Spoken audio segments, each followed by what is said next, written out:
You get out your Bible, paper. I want you to take some notes. Ayo ambil kertasmu, ambil catatan kalian, ambil Alkitab kalian, kita mulai mencatat. Let me give you a definition of fear. Ayo saya mau berikan definisi pada kamu apa itu takut. Lower the volume just a little bit. Volumenya saya agak dikecilin di monitor. A definition of fear is this. Ini definisinya daripada takut. It's described as something that is you're overly concerned and filled with anxiety. Berada dalam kondisi yang sangat memprihatinkan kecemasannya. It's a distressed emotion of danger. Ini adalah kondisi emosi yang gundah gulana karena bahaya yang dihadapi. Evil or pain. Karena kejahatan atau takut kesakitan. Sometimes that fear is real, sometimes it is imagined. Seringkali itu takut memang benar-benar ada, tapi seringkali diimajinasi sendiri. Now come on, how many of you have ever experienced fear? Siapa dari Anda di tempat ini yang pernah mengalami takut? Angkat tangannya. All of us have at some time or other. Semua kita pernah mengalaminya dalam kehidupan kita, betul? For one reason or another. Untuk alasan satu hal atau alasan lain pasti pernah mengalami ketakutan. But write this down. Tapi tulis ini. Regardless of the kind of fear you have. Enggak peduli jenis takut apapun yang kau miliki. That fear can paralyze your faith. Itu takut bisa lumpuhkan imanmu. And when your faith is paralyzed, your life is paralyzed. Kalau imanmu dilumpuhkan, pasti hidupmu dilumpuhkan. We can fear family, we can fear failure. Kita akan lihat kegagalan dalam kehidupan kita, kehidupan keluarga kita. We can fear criticism, we can fear a sense of lack and not enough. Kita bisa ketakutan karena rasa nggak cukup, rasa kekurangan, rasa selalu tidak berada dalam kecukupan. Think about the different things that have caused you fear. Coba pikirkan hal-hal apa aja yang sudah kamu alami yang bikin kamu takut. But to me, one of the greatest fears is a fear that we found in Moses. Tapi ketakutan masa kini yang kita alami itu ketakutan persis yang dialami Musa. What was Moses' fear? Apa sih takutnya Musa itu? Moses' fear was how could he do what God asked him to do? Musa itu hanya takut, apakah aku bisa melakukan apa yang Tuhan minta dia lakukan? I know whenever I came into ministry, that meant I had to quit a very high-paying job and start working for God with zero income. Pada waktu saya memulai menerima panggilan Tuhan, saya harus meninggalkan posisi kerjaan dengan gaji yang tinggi untuk masuk pelayanan dengan 0 persembahan. But trust God. Tapi percaya sama Tuhan. God is our provider. Karena Allah kita adalah Allah yang menyediakan. Are you with me? Apakah Anda mengikuti saya? If we question how, it will paralyze us. It becomes a fear because we fear how can God do what I can't see in my mind. Jika Anda mempertanyakan gimana Tuhan, bagaimana Tuhan, itu pertanyaan bagaimana, langsung melumpuhkan pikiran Anda. Karena Anda mempertanyakan Tuhan. There's challenge with economy, there's uncertainty about tomorrow. We can be overcome by fear. Ada tantangan untuk masa depan kita, tantangan tentang perekonomian. Kita bisa lumpuh gara-gara tantangan yang kita pikirin di masa depan. All the headlines that are bad in the news can cause our blood pressure to rise. Semua headline di berita dunia, di koran-koran surat kabar, semua bisa bikin tekanan darah tingginya bisa tinggi sekali. That's when anxiety kicks in. Nah itulah pada waktu kecemasan nendang masuk ke dalam emosi In other kita. words, fear begins to come and override our faith. Dengan kata lain, takut akan mulai membatalkan dan menimpa iman kita sampai hilang iman kita. Fear cripples our faith. Takut melumpuhkan iman kita. Fear steals our victories. Slide sebelumnya. Akan mencuri kemenangan kita. So open your Bible and follow with me. Lihat ke Alkitab Anda dan Anda ikutin saya. You can look through Exodus chapter 3 and 4 and we're going to look at the Moses. Ini adalah pasal yang penting sekali dalam kitab Keluaran 3 dan 4 tentang kehidupan mulainya Musa. Now there's that Moses had to overcome this fear in his life. Musa sudah menaklukkan takut ini dalam kehidupannya. First he had a fear of Pharaoh. Nomor 1, dia punya takut terhadap Firaun. So he tried to run away from Pharaoh. Jadi dia mau kabur dari Firaun. But I want you to tell your neighbor, you cannot run away from your fear. Katakan pada tetangga kalian, kamu nggak bisa melarikan diri dari takut. Ngomong kiri kanannya, ngomong to somebody. Because- Kamu nggak boleh kabur dari ketakutanmu. You can't run away from your fear. Why? Nggak boleh lari dari ketakutanmu. Because your fear is inside of you. Karena takut itu adanya di dalam kamu kok. So you can't run away from yourself. Jadi kamu nggak bisa kabur dari dirimu sendiri dong. So he was trying to run from Pharaoh, but he was actually running from his fear. Kalau kita baca Alkitab, kita pikir dia lagi kabur melarikan diri dari Firaun. Padahal dia lagi kabur dari apa yang dia takuti sendiri yang ada di dalam dia. He didn't want to confront him. Dan dia nggak mau konfrontasi apa yang dia takuti. Dan dia nggak mau konfrontasi si takut itu sendiri. And because of that fear of Pharaoh, he said, I'm incapable of doing what you want me to do, Lord. Karena Musa menghadapi takut kepada Firaun, Musa melihat dirinya tidak mampu melakukan tugas itu. Mana fotonya yang pakai plaster di mulut tuh? We know 40 years later, God created a burning bush for Moses out in the desert, right? Nah, kita tahu 40 tahun kemudian Allah menampakkan diri kepada Musa dalam semak belukar berapi. Ingat nggak itu? That meant that Moses lived in the bondage of his fear for 40 years. Bayangin loh, 40 tahun si Musa mantan pangeran Mesir hidup dalam belenggu ketakutan. 40 tahun di padang Belantara. For 40 years, he who had been a leader among leaders suddenly now became a person hiding. Kalau Anda baca baik-baik di Kisah Rasul 7, Musa seorang pemimpin di atas segala pemimpin di Mesir. Sekarang bisa terpenjara dengan ketakutannya sendiri kayak orang gak bisa ngapa-ngapain. Fear robbed him of his confidence. Takut merampas dan merampok dari dalam dia keyakinan dia. But God had to break the fear off of Moses so Moses could fulfill his calling in God. Jadi Allah mesti hancurkan takut dalam diri Musa supaya Musa bisa memenuhi perintah Allah yang perlu dilakukan. As you know, God created the burning bush. Anda tahu bahwa Allah yang menciptakan semak belukar berapi itu, He issued a challenge to Moses that would not go away. dia memberikan tantangan kepada Musa yang tidak bisa ditinggalkan Musa. This time God would not accept any of his excuses. Kali ini di Keluaran 4 Allah gak mau terima segala macam basa-basi alasan apapun yang bikin Musa gak mau melakukan perintah Tuhan. Basically, God was saying, Moses, you're the man. Dengan kata lain, si Allah hanya berkata begini, pokoknya Musa, aku gak mau tahu ya, kamu orang yang kupilih. Now turn to your neighbor and say, you're the one. Katakan pada kiri kanannya, kamu orangnya. You're the one. Tuhan udah pilih kamu, mau kemana sih You're the kamu? one. Kamu orangnya, kamu pribadinya. Wow. You mean me, God? You mean me? Wow, modal kayak aku Tuhan, dipilih sama Tuhan kayak aku. And Moses, of course, says, I cannot liberate my people. Musa berkata, aduh aku nggak bisa membebaskan umatmu. God, go find somebody else. Udah deh Tuhan, cari orang lain. What was working in Moses' life? Apa yang dulu bekerja di dalam kehidupan Musa? The fear from 40 years ago. Takut. Yang terjadi 20 tahun yang lalu. Datangnya tuh takut 20 tahun yang lalu. Dipiara terus selama 40 tahun. Wow.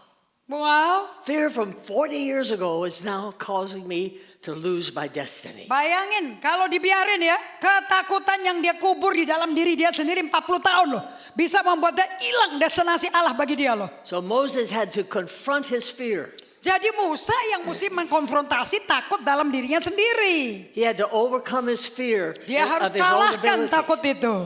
It was only then that God could work through him. Barulah Tuhan mampu dan bisa bekerja di dalam dan melalui Musa. God did an unusual thing in trying to break his fear. Dan Allah melakukan hal-hal yang tidak biasa-biasa untuk menaklukkan takut di dalam dirinya Musa. Yes, one was the burning bush. Satu dengan semak belukar berapi. But when you go to Moses, when you go to Pharaoh, Moses, what are you going to say? Allah berkata nanti kalau kamu menghadap Firaun, kamu mau ngomong apa?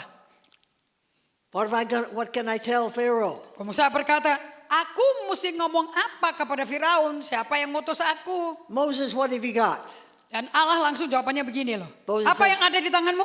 Moses said, I've only got this dirty old wooden stick called my staff. Dan jawaban Musa sederhana sekali. Di tanganku cuma ada ini tongkat kayu tua yang udah usang. But when Moses came before Pharaoh, God said, now throw that staff, throw that dirty stick down. Tapi pada waktu Musa menghadap Firaun, Allah berkata, lempar tongkat kayu usang itu. And as we know, it became a serpent, Dan kita remember? tahu itu tongkatnya Musa berubah menjadi ular. And of course, Moses jumped away from it. Dan Musa kabur melarikan diri, menjauhkan diri dari ular itu. I don't know about you, I don't like snakes either. Saya nggak tahu tentang Anda, tapi saya nggak suka sama ular. But now God said to Moses, come on. Now, Moses, I want you to reach out and grab that old snake by the tail. Sekarang Allah berkata, Musa, ayo tangkap, rebut ekornya si ular itu. In other words, what was God saying, Moses? Dengan kata lain, apa sih yang Allah sampaikan kepada Musa? Confront your fear. Konfrontasi takutmu. Confront your fear. Konfrontasikan takutmu. Reach out and grab what you fear.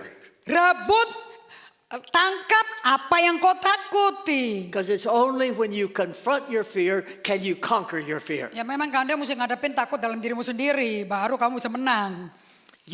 Moses is doing the same thing you and I have to do. Apa yang Musa hadapi, kita juga bisa hadapi kok. Bukan hanya ceritanya Musa. When God calls us out of our comfort zone, Kalau Tuhan memanggil kita keluar dari tempat kenyamanan palsumu itu. maybe we get a little shaky and Mungkin we're challenged by gemeter-gemeter fear. ketakutan kita keluar dari kenyamanan itu. Tapi palsu loh We itu. can make all kind of excuses. Anda mau bikin segala macam cerita sebagai alasan-alasan. We can try to run from God also, Kita juga bisa kabur dari Tuhan. but that doesn't work. Nggak akan bisa berhasil. Because God will bring us to the place where we must confront the fear because He does not want us living in bondage. Karena Tuhan akan tetap bikin skenario supaya kamu ngadapin bertemu muka ke muka dengan takutmu sendiri. Kalau tidak, dia nggak bisa ngapa-ngapain di dalam dirimu. Just like the coach in the video. Sama kayak coachnya tadi di Facing the Giant, di video tadi. He was not being, He was not being hard. Tough. He wasn't being mean to the boy. Si coachnya tadi sampai dia merangkak di rumput juga. Dia nggak lagi jahat sama si Brock. Dia nggak lagi jahat sama anak muda itu. He was trying to call to the deep possibilities in that boy so that boy would not live in bondage. Itu si coachnya lagi mengusahakan agar anak muda itu keluarin semua kekuatan yang ada di dalam perutnya dia, dalam dirinya dia yang dia nggak tahu ada. That's why he said, don't stop, bro. Don't stop. Don't quit on me. Makanya si coach berkata, jangan stop Brock, jangan quit, jangan nyerah ya, jangan nyerah sama dirimu, jangan nyerah sama aku. Come on. Keep on going. Just Ayo. do your best. Terap terus, maju terus, lakukan yang terbaik. Listen, when it comes to matters of faith, Ingat dengan baik-baik ya, kalau dalam hal urusan iman, God refuses to take second place to our logic. Tuhan gak mau dan Tuhan menolak mendapat posisi tempat kedua dibandingin dengan logika kita. Logika nomor 3, Tuhan nomor 1. Faith goes beyond logic. Pokoknya iman itu mengalahkan logika. Faith is something that causes us to know we are more than conquerors. Iman itu membuat kita selalu percaya dengan teguh bahwa kita lebih dari pemenang. God said, come on, Moses. Allah berkata, ayo Musa, Whatever you've got, apapun yang kau miliki, even though it seems very small or insignificant, sekalipun apa yang kamu punya cuman hal kecil yang tidak ada maknanya, nggak ada harganya kali, I will redefine the little thing you have to make it powerful. aku akan mendefinisikan ulang apa yang kau anggap nggak ada apa-apanya untuk membuat itu menjadi sangat berkuasa. And we know all through the time that Moses was leading the children of Israel out, all the time, it was lifting up the rod, miracles happened. Dan kita tahu sepanjang kitab Keluaran, setiap kali Musa mengangkat tongkat itu, selalu mujizat terjadi. What was God doing to Moses? Apa yang Allah sedang kerjakan di dalam Musa? God was exposing Moses to a revelation. Moses, I have put more in you. I have put the possibility, new possibility power inside. Allah sedang mengerjakan di dalam Musa supaya Musa itu tahu bahwa di dalam dia ada peluang-peluang baru, ada kemungkinan-kemungkinan baru, kesempatan baru yang dia belum tahu ada di dalam dia. And I'm praying tonight that God shows you a revelation of new possibilities in your life. Malam hari ini saya berdoa bahwa Anda menemukan peluang-peluang baru yang Tuhan sudah tanam di dalam dirimu yang harus keluar, yang harus dibongkar. In the midst of fear, in the midst of the crisis of life, God begins to show you there's more. You can make it. Just trust me. Don't ask how, just trust me.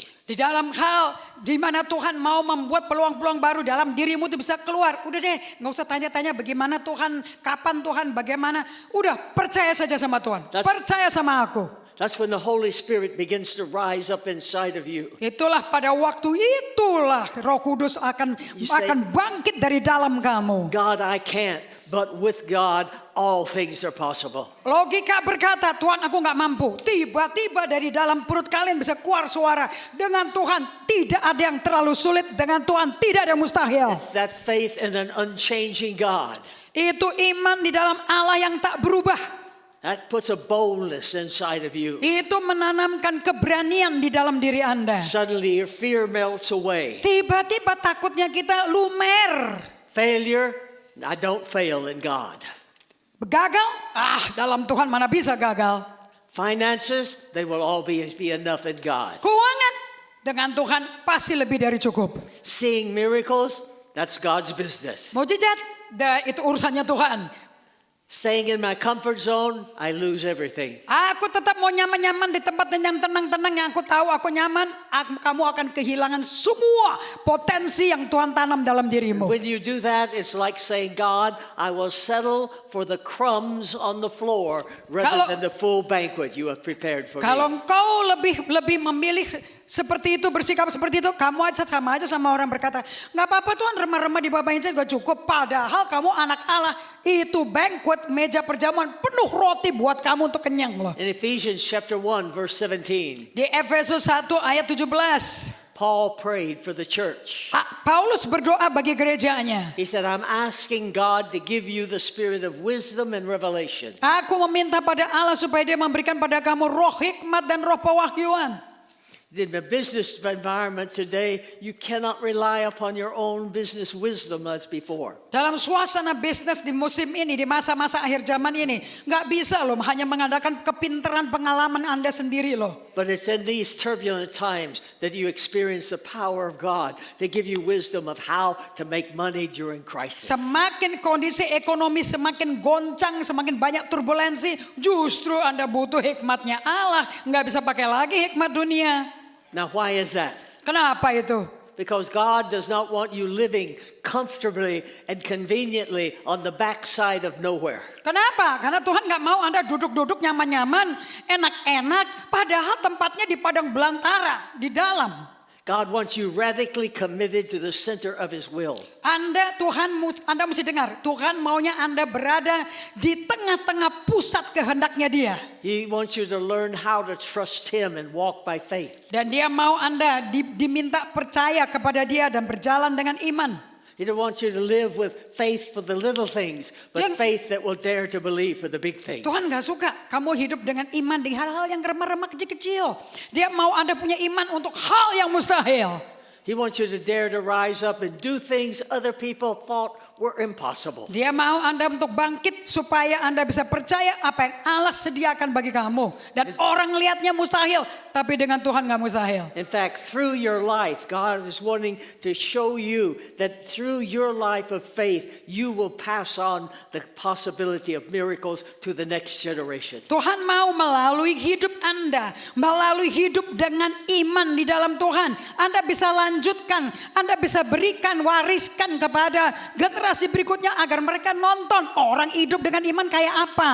In Moses' life, God took the familiar thing of his that he was using every day and redefined it for possibilities. Dengan kehidupan Musa, apa yang udah biasa Musa pegang sebagai kehidupan dia berpuluh-puluh tahun, Tuhan redefinisikan kembali hidup biasa-biasa itu menjadi kehidupan dengan kemungkinan peluang baru. He redefined the familiar and the ordinary into something powerful. Dia Allah sendiri meredefinisikan apa yang namanya umum, apa yang kamu udah akrab, apa yang kamu udah tahu menjadi definisi kuasa dan kekuatan Allah. How could he do that?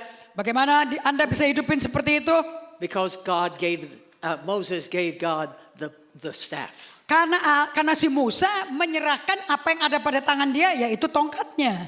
When you give the little thing, whatever it is, you give to God, big or little, God redefines it and causes it to multiply. Kalau Anda berkata di dalam dirimu nggak ada apa-apa, cuman hal kecil, aku cuman begini aja, yang begini aja kasih ke Tuhan dulu. Nanti biar Tuhan redefinisikan yang kecil itu. Remember the little boy with the lunch? Anda ingat kan anak kecil dengan 5 roti 2 ikan itu? So small compared to the need.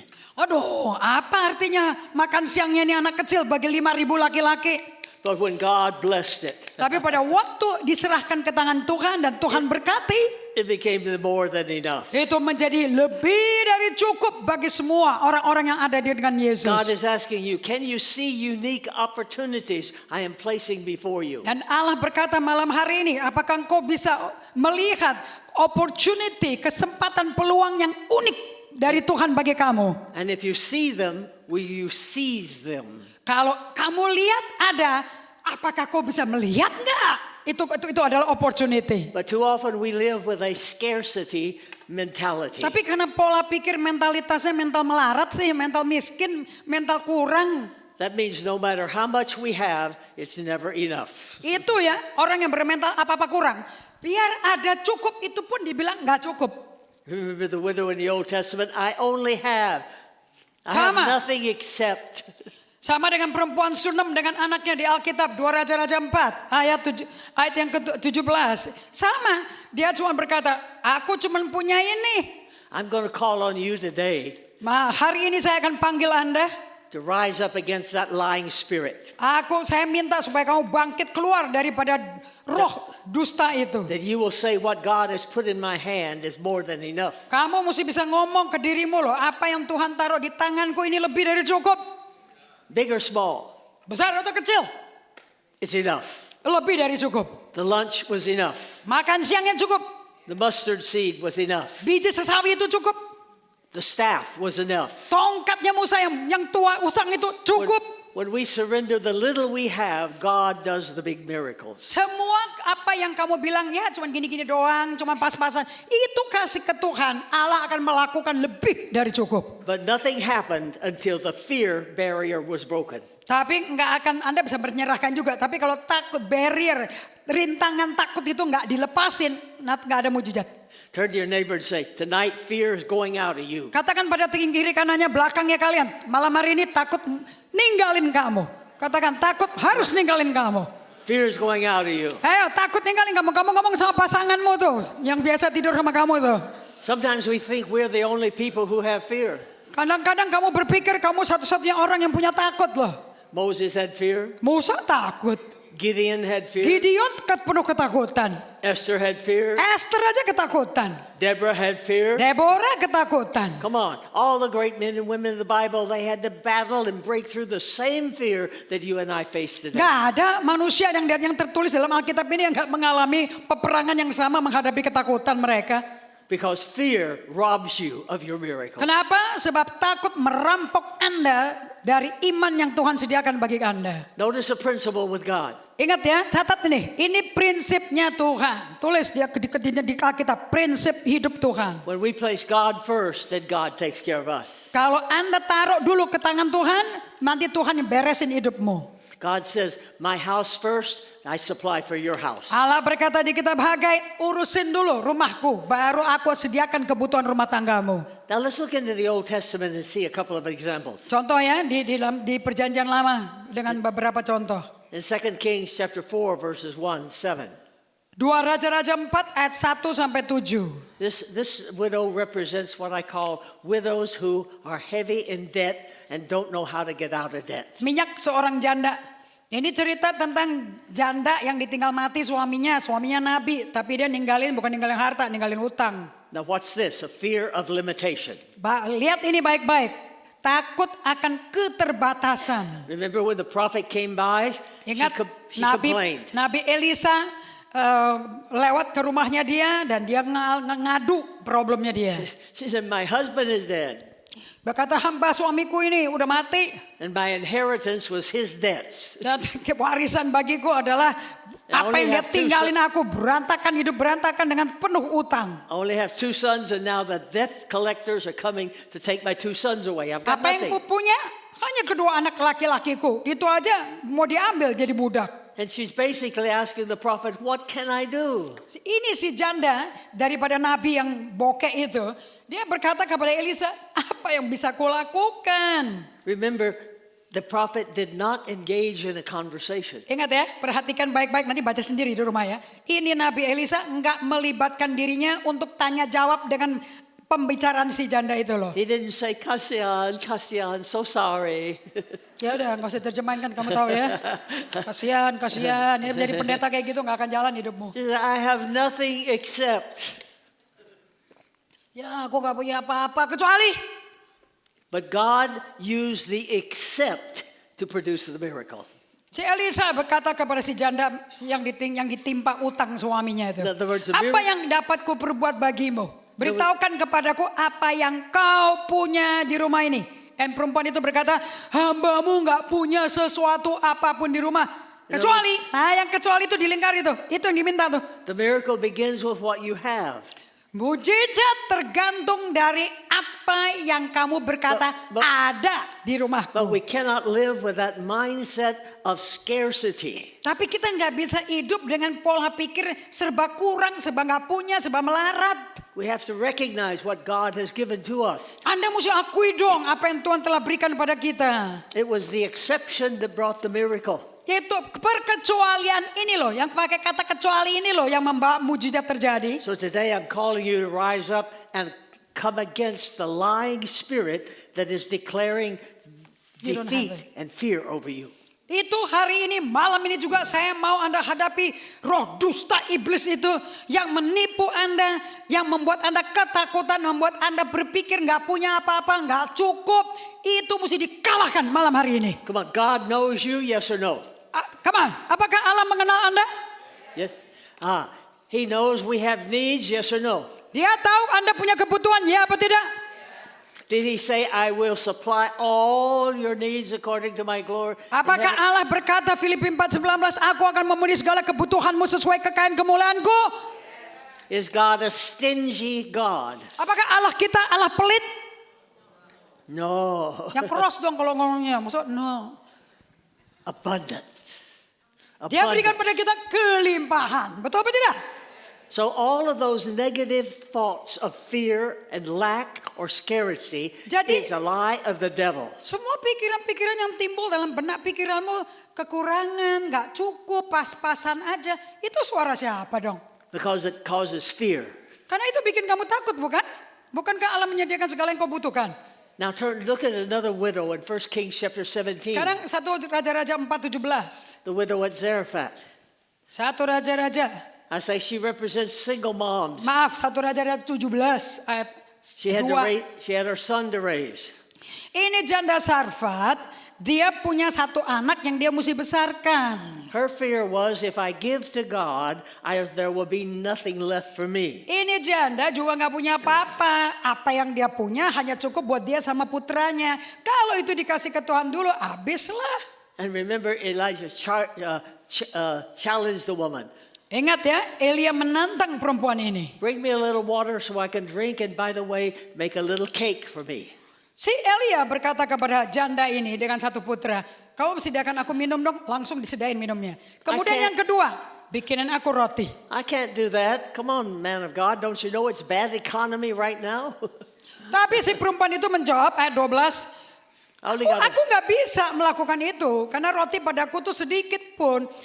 Yang aku punya cuma segenggam tepung sama sedikit minyak dalam buli-buli. Only got- Itu pun kalau sampai jadi roti hanya buat aku dan anakku. Habis itu kita mati. I only have a little flour and a little oil. Aku cuma punya segenggam tepung dan buli-buli di minyak di buli-buli. So I'm going to make one last meal for my son and I. Aku akan masak makanan kami terakhir, bikin roti untuk satu kali makan, habis itu mati. I'll make the cake, we'll eat, then we'll die because there's nothing else. Setelah kami memakannya, kami makan langsung mati. Now notice what the prophet did. Lihat apa yang Elia lakukan. Elijah said, don't change your plan. Elia berkata, jangan ubah ya perencanaanmu ya. Go ahead, Silahkan bikin roti. make your cake, Bikin kuemu. plan to die. Kemudian silakan rencanakan untuk mati. But first of all, Tapi pertama-tama, why don't you make a little cake for me? kamu bikin cake-nya buat aku dulu. So make a cake for me, but don't change your plans. Bikin cake untuk aku dulu, tapi kau jangan ubah rencanamu ya. What was Elisha doing? Apa sih yang Elia lakukan? He was addressing the fear in her heart. Si Elia lagi nunjukin ke janda itu takut yang ada di hati dia. Will you dare? It's like he's pushing her faith like the coach was pushing the boy, pushing her faith. Believe that I can supply. Elia lagi desak imannya dalam janda itu, didesak imannya, didesak supaya masuk tuh imannya. Seperti coach di film tadi ngomong sama si Brock, terus jangan nyerah. Dia lagi masukin apa yang ada di dalam dia supaya keluar. In other words, before the miracle, he had to challenge the fear that was in her heart. Jadi satu-satunya penghalang dari mujizat adalah takutnya dalam hatimu. Makanya Elia harus nantang takutnya di janda ini supaya iman timbul. And for many of you here tonight, I believe it's the same thing. Saya percaya untuk banyak dari kalian malam hari ini di tempat ini, Your miracle is being held back because of a fear barrier. mujizat Tuhan di dalam Anda terhalang semuanya gara-gara takut yang di dalam kamu. And fear has been robbing your miracle. Dan takut telah merampas segala macam mujizat yang Tuhan sediakan di depan kalian. Her fear was, if I give to you, my son and I will have nothing. Dia takutnya kalau aku kasih ke kamu roti ini, ya aku dan anakku nggak punya makanan apa-apa lagi. What have you got in your hand? Allah tetap berkata, Elia berkata, yang di tanganmu tuh apa? Yang ada di tanganmu tuh apa? Write this down. God multiplies the little things you give to him. Anda tulis ya, Allah selalu melipat gandakan apa yang Anda terserahkan dari tanganmu. Sekecil apapun kamu serahkan ke Tuhan, dia multiplikasi. Both of these two women became a legacy, as we read about in Scripture, because they broke the fear. Dua wanita ini, janda Sarfat dan janda si Nabi Bokeh itu dan Nabi berhutang, Anda bisa ketemu ya dalam pengajaran Yesus di Perjanjian Baru loh. Kenapa kok Yesus pakai mereka? Sebab mereka dua-duanya menghancurkan takut dalam hidupnya. They look beyond what they didn't have Mereka melihat jauh melampaui apa yang mereka nggak punya. and trusted God for the miracle of Dan supply. percaya pada Tuhan untuk mujizat yang Tuhan telah sediakan menunggu mereka percaya. Faith breaks our fear Iman menghancurkan takutnya kita. and releases you into possibility. Dan melepaskan Anda ke dalam peluang-peluang baru. In some cases you have to say, well, what has God put in my hand? Di dalam kasus-kasus hidupmu, Anda perlu bertanya loh, yang Tuhan sudah taruh di tanganku apa ya? Maybe a credit card, maybe your salary, maybe a bonus. Mungkin di tanganmu cuma ada kredit card, mungkin di tanganmu ada bonus, mungkin di tanganmu ada komisi, ada gaji. Or it may be just your time to serve him. Atau mungkin Anda cuma punya waktu untuk melayani Tuhan. People are here right now who are still bound with fear. I believe that. Orang-orang yang saat ini masih terbelenggu dengan takut. And fear can only be broken by a stronger level of faith. Anda hanya bisa ilangin itu takut dari dalam hatimu oleh iman yang jauh lebih tinggi tingkatannya dibandingin iman yang kau punya sekarang. Like the widow step out of your lack. Seperti janda ini, dia melangkah keluar dari ketakutannya dia. Step out of your not enough. Dia keluar dari rasa tidak cukup. God is saying, I will take care of your needs. Dan Allah berkata, aku akan pelihara kebutuhan kamu. And like the little boy with the fishes, Sama dengan anak kecil itu dengan 5 roti 2 ikan. there was leftovers. Itu kan ada sisa-sisa di situ. It looked like it was not enough. Bahkan berkelimpahan. It was too small for the magnitude. Ya kalau dibandingin sama 5.000 laki-laki, 5.000 istri, 5.000 anak, 5.000 kacung. Apa artinya 5 roti 2 ikan itu? But when God blesses what we have, Tapi pada waktu Allah memberkati yang kecil yang kita punya.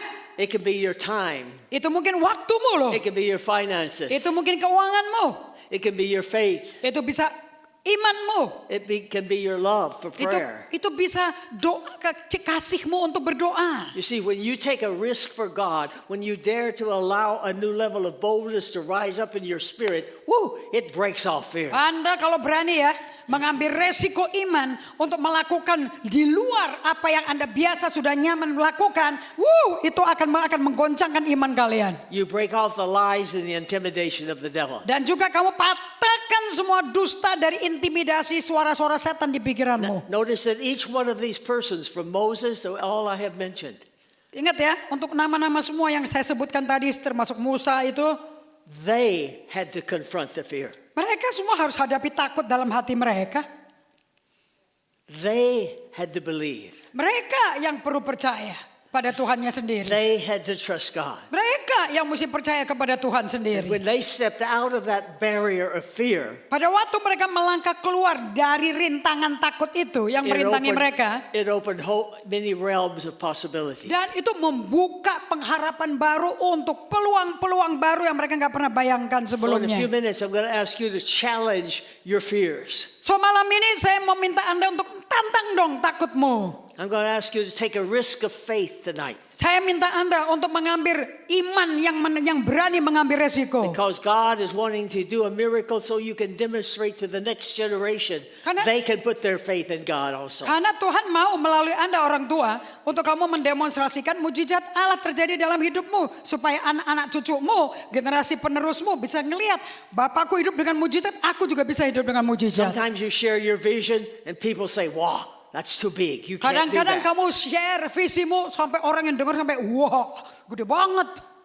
If that happens, Kalau itu sampai terjadi, turn like Jesus did to Peter and say, get behind me, Satan. kamu kalau sampai dipertanyakan orang sampai kamu syok, kamu langsung berkata seperti apa yang Yesus katakan kepada Petrus, enyah lo setan, kamu hanya mikirin apa yang orang pikirkan, nggak pernah mikirin kehendak Allah. Not that Peter was Satan, Bukannya si Petrus itu setan loh, bukan itu. Satan was using Peter to discourage Jesus from being obedient and trusting his Kalau God. Anda ngerti Matius 16 ya, ayat 23 ya.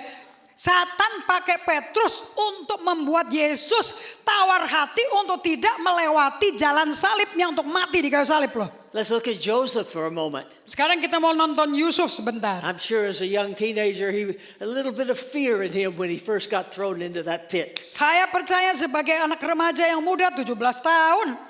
And we know he faced a lot of problems. Dan dia sudah menghadapi banyak masalah besar. Pit, Potiphar, Sumur tak berair, Potifar, prisons. penjara. But then the palace. Wah, tapi akhirnya dia nginjak dong istananya Firaun. He had fears in the beginning, I'm sure. Gak mungkin kalau awalnya si Yusuf gak ketakutan. 17 tahun ya, jangan lupa. So what did Joseph have to do? Jadi apa yang Yusuf mesti lakukan? He had to stir up his faith, Dia harus kobarkan imannya. trust in the vision God had given him earlier. Dia mesti percaya pada mimpi-mimpi penglihatan yang Tuhan sudah berikan pada dia sebelumnya. And say, my God, no matter if I'm in the pit or I'm in the prison, my God's going to get me out and I'm going to be an overcomer. Setiap kali dia nonton mimpinya dia, setiap kali dia nonton penglihatan itu, dia ngomong ke dirinya, Allahku pasti akan membuat aku keluar dari tempat kesulitan-kesulitan ini dan membuat aku berkuasa di istana itu. Faith will persevere. Kenapa? Karena iman bikin kamu tabah, bikin kamu Faith does tekun. not give up. Iman gak pernah bikin kamu jadi orang yang nyerah. Even when we don't see the answer, faith doesn't give up. It perseveres until the victory comes. Karena sekalipun kamu gak lihat apa-apa, tapi iman akan bikin kamu tabah dan tekun. That's when you suddenly see God in your situation. Itulah yang membuat kamu tiba-tiba melihat Tuhan dalam situasimu. God, I'm patiently waiting upon you. Di mana kalian bisa berkata, Tuhan, aku dengan sabar menanti-nanti Engkau. Because your faith will take you beyond what your natural eye sees. Karena imanmu akan membawa engkau melampaui apa yang mata kasatmu gak bisa lihat. Because of faith in the natural realm, you see beyond. You see beyond into the spirit realm of what God has already waiting for you. Iman akan membuat kalian gak lihat pakai mata kasat ini. Iman akan selalu membuat kalian melihat melampaui apa yang mata natural kita gak bisa lihat. Apa yang Tuhan lihat. Like Joseph, it's not the poverty, it's not the prisons, it's not your lack of problems. No, you're captivated by a call from God. Lihat dong Yusuf. Dia nggak pernah ada masalah, ngeluh-ngeluh tentang sumur kering, nggak ada air, tentang rumahnya Potifar, tentang tuduhan istrinya Potifar. Dia nggak pernah komplain tentang kondisi penjara. Yang dia lihat selalu apa yang Tuhan bisa kerjakan bersama dia di dalam hidupnya dia. And that call and that purpose of God is so powerful. It is so real. You don't give up. Karena panggilan Tuhan dan suara Tuhan itu begitu kuat sehingga dia nggak bisa nyerah terhadap panggilan Tuhan. And I'm here to tell you the dream and the calling God has put in your heart. Dan saya di sini datang untuk memberitahu pada kalian bahwa Tuhan telah menempatkan mimpi dan panggilan Tuhan di dalam hati kalian. They're more real than the circumstances you are in right now. Semua mimpi dan panggilan Tuhan jauh lebih nyata daripada problem yang kamu lihat di muka Anda. So what kept Joseph going?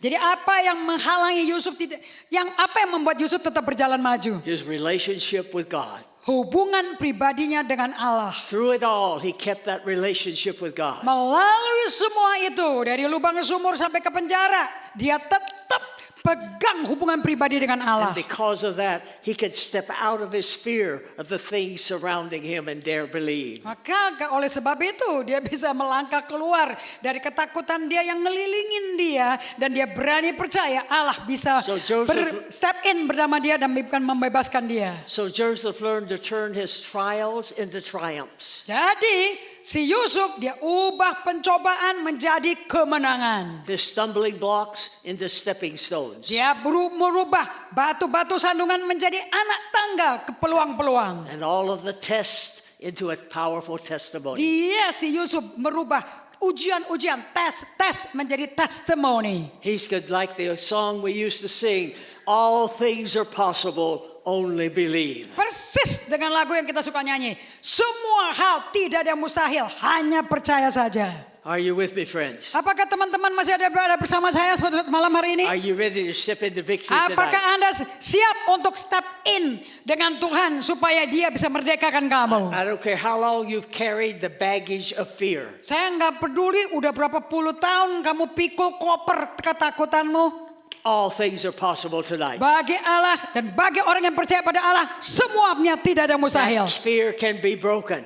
Takut dapat dihancurkan. The moment you step out of your fear, Detik kalian masuk dan melangkah keluar dari the takutmu. moment you step into faith, Dan begitu Anda step in ke dalam iman, once you get your eyes focused back on God, matamu kembali fokus ke Allah. and you begin to declare what God declares over you. Anda mulai mendeklarasikan atas hidupmu apa yang Tuhan deklarasikan atas hidupmu. I can do all things through Christ. Aku dapat melakukan segala hal bersama Kristus yang menguatkan aku. This is just a little bump in the road, but we are going to go through. Ini cuman jendolan besar aja, halangan besar aja yang ada di jalanan menuju kepada And the tujuanku. Holy Spirit is here right now. Malam hari ini Roh Kudus ada di sini. He's here to do miracles. Dia ada di sini untuk melakukan mujizat. He's here to open possibilities. Dia ada di sini untuk membuka peluang-peluang. He's here to set you free from the baggage of fear you've carried for so Dia many ada di years. sini untuk memerdekakan Anda dari koper-koper berat yang isinya takut dan ketakutan, kecemasan semua. So I want you to stand with me, please. Saya minta Anda berdiri sekarang bersama saya.